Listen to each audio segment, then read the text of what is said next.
Este caso aconteceu em Londres, Inglaterra, no dia 28 de novembro de 2014. Sarah Sands, mãe solteira de 3 filhos, tinha 32 anos e morava em Londres. Ela aguardava há anos por uma casa do conselho. Percebo que os 4 tinham um passado turbulento. Mas 2014 foi o ano em que a família dela ganharia um apartamento em Silvertown, no leste de Londres. Sarah, com seu filho mais velho, Bradley, de 12 anos, e os gêmeos Alfie e Reese, ambos de 11. Agora eles tinham a chance de recomeçar. As coisas estavam indo bem no começo. Sarah disse que seus filhos estavam se adaptando bem na escola e pareciam estar gostando da nova vida. As coisas estavam indo bem e todos estavam felizes. Em frente ao bloco de apartamentos onde a família morava, havia outro bloco de apartamentos. Lá morava um homem de 77 anos chamado Michael Plested, ou ao menos era como dizia se chamar. Michael se apresentava como um velhinho doce, solitário e vulnerável que vendia jornais na banca de revistas local. Todos na região pareciam se dar muito bem com Michael. Moradores que o conheciam paravam para conversar com ele. Pouco depois de se mudar, Sarah conheceu Michael e os dois desenvolveram um grande vínculo. Na época, Sarah teria descrito Michael como apenas um senhor simpático e amigável.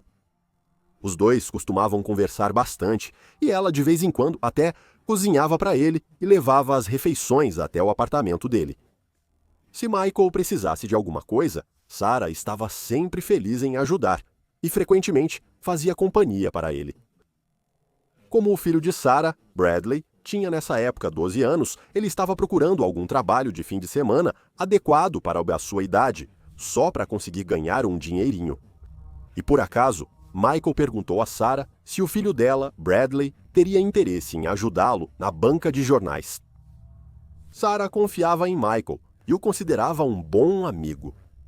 Ela não teve nenhum problema com o pedido de Michael, e muitos outros garotos da comunidade também já haviam ajudado Michael para ganhar um dinheiro extra.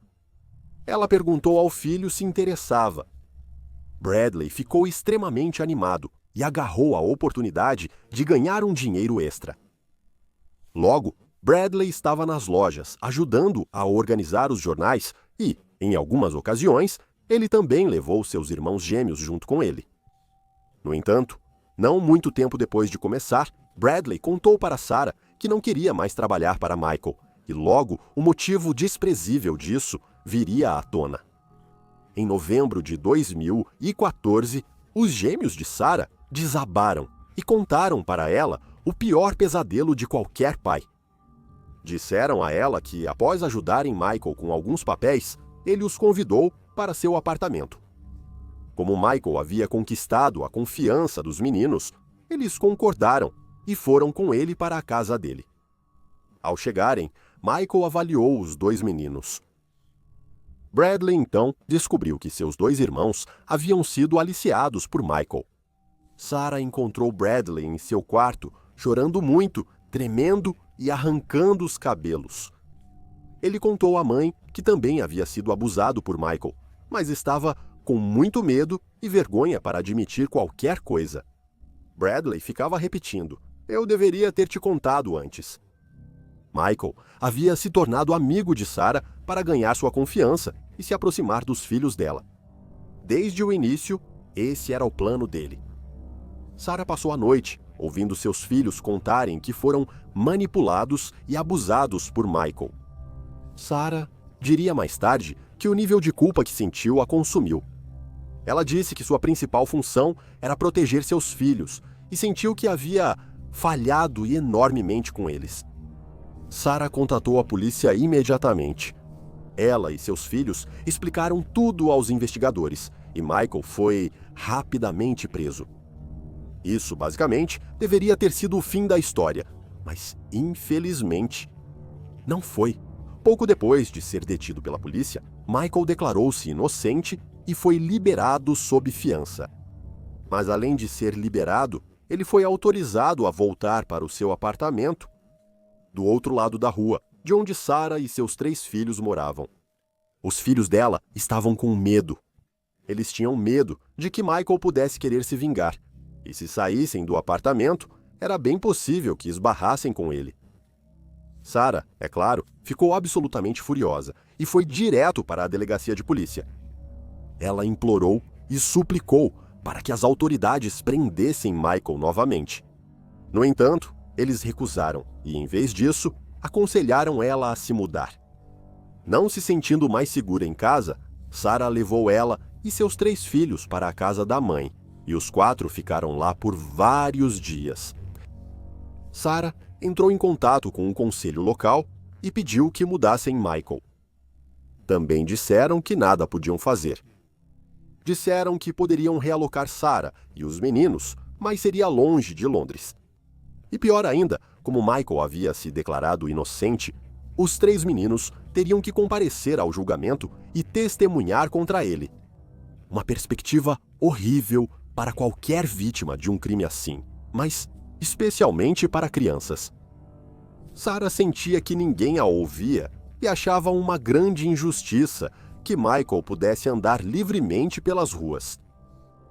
Alguns dias depois, no dia 28 de novembro, Sarah bebeu 2 garrafas de vinho e voltou sozinha da casa da mãe para o seu apartamento. De volta ao apartamento, ela olhou fotos dos 3 filhos e chorou. A vergonha por seus meninos terem sido abusados sob seus cuidados se tornou insuportável. Sarah se levantou, foi até a cozinha e pegou uma faca de 30 centímetros. Ela então saiu do seu prédio e foi até o prédio oposto onde Michael morava. Ela ficou do lado de fora, bateu na porta e esperou ele atender. Michael foi até a porta e eles começaram a conversar. Sarah exigiu que ele fizesse a coisa certa e confessasse os crimes que cometeu, para que seus filhos não precisassem reviver o trauma no tribunal. Michael retrucou e afirmou que os filhos dela estavam mentindo e que ele não tinha feito nada disso.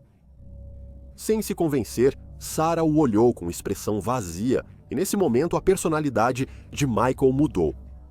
Ao notar que Sarah não acreditava nele, ele ficou arrogante, brusco e sorriu de canto. Ele não mostrou remorso pela dor causada aos filhos dela.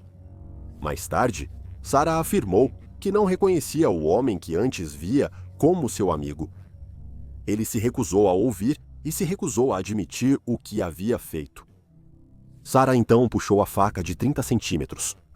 Michael entrou em pânico e correu em direção a ela. Sarah então cravou a faca em Michael repetidas vezes. Ela esfaqueou Michael um total de 8 vezes e então saiu rapidamente do local. Nas imagens das câmeras de segurança, é possível ver Sarah fugindo do local com uma faca na mão. Michael ficou sozinho em seu apartamento e sangrou até morrer. Uma hora depois de atacar Michael, Sarah se entregou à polícia. Ela explicou a situação para eles e afirmou que tinha perdido totalmente o controle. Ela alegou que não tinha a intenção de realmente matar Michael, só queria que ele confessasse os crimes. Sarah foi presa e acusada de assassinato, e seus filhos foram colocados sob os cuidados dos avós. Após o assassinato, descobriu-se que Michael nem sequer era seu nome verdadeiro. O nome verdadeiro dele era Robin Malt, embora, para simplificar, eu continue me referindo a ele como Michael. Com seu nome antigo, Michael tinha várias condenações por aliciar meninos jovens de 1970 até 1991, um total chocante de 24 condenações anteriores. Ele cumpriu penas que variaram entre 9 e 6 anos por seus crimes.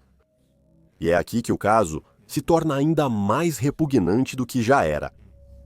Uma brecha legal no Reino Unido permite que criminosos registrados mudem de nome e obtenham uma nova carteira de motorista e passaporte, o que significa que eles podem passar por uma verificação de antecedentes criminais.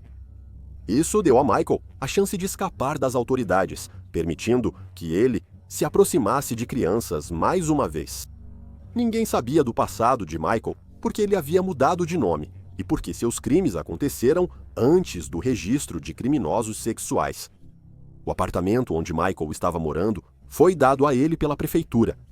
O apartamento tinha vista para uma escola primária. Depois, a mídia revelou que centenas de infratores mudaram de nome sem avisar as autoridades, permitindo que muitos trabalhassem com crianças após passarem na verificação de antecedentes criminais. O julgamento iniciou em setembro de 2015. As provas foram apresentadas ao tribunal e Sarah explicou sua situação e como perdeu o controle, agindo como uma mãe que só queria proteger seus filhos. O juiz responsável pelo caso afirmou que a situação de Sarah era realmente excepcional, levando em consideração os atos horríveis cometidos por Miguel e o fato de ele ter sido autorizado a voltar para seu apartamento. Sarah foi condenada por homicídio culposo devido à perda de controle e não por assassinato. Ela foi condenada a 3 anos e meio de prisão. No entanto, algumas pessoas achavam que essa sentença foi muito branda e um recurso para aumentar sua pena foi apresentado. Os motivos para aumentar a sentença de Sarah foram os seguintes: ela usou roupas para esconder sua identidade nas câmeras de segurança e tentou não deixar impressões digitais, o que demonstrou sinais de premeditação, e após esfaquear Miguel, ela fugiu do local e não chamou ajuda médica. Por esses motivos, a sentença de Sarah foi dobrada para 7 anos. Até hoje, Sarah está agora livre. Ela cumpriu 4 anos de sua sentença de 7 anos e foi libertada em agosto de 2018. Muitos na região elogiaram Sarah pelo que ela fez e muitas pessoas lhe enviaram cartas na prisão dizendo que ela era uma heroína pelo que fez e que teriam feito o mesmo se estivessem em seu lugar. Outros acham que a sentença foi justa e que ela deveria deixar os tribunais agirem. Depois que Sarah foi libertada da prisão, seus filhos abriram mão do direito ao anonimato para poderem se manifestar e defender a mãe. Eles disseram que a morte de Miguel trouxe algum alívio, sabendo que ele não poderia mais machucar ninguém nunca mais. Desde que foi libertada, Sarah concedeu várias entrevistas para garantir que as pessoas conheçam todo o seu lado da história. Em uma entrevista, ela disse: "Eu nunca imaginei que seria capaz. Não sinto orgulho de tê-lo matado, mas pelo menos sei que ele não pode machucar mais ninguém. Eu não sou uma má pessoa, mas sei que fiz uma coisa ruim. Nunca neguei que eu deveria ter sido punido. Eu nunca mataria de novo, e não me vejo como um assassino. Mas não me arrependo do que fiz. Eu era uma mãe, desesperada para proteger meus filhos."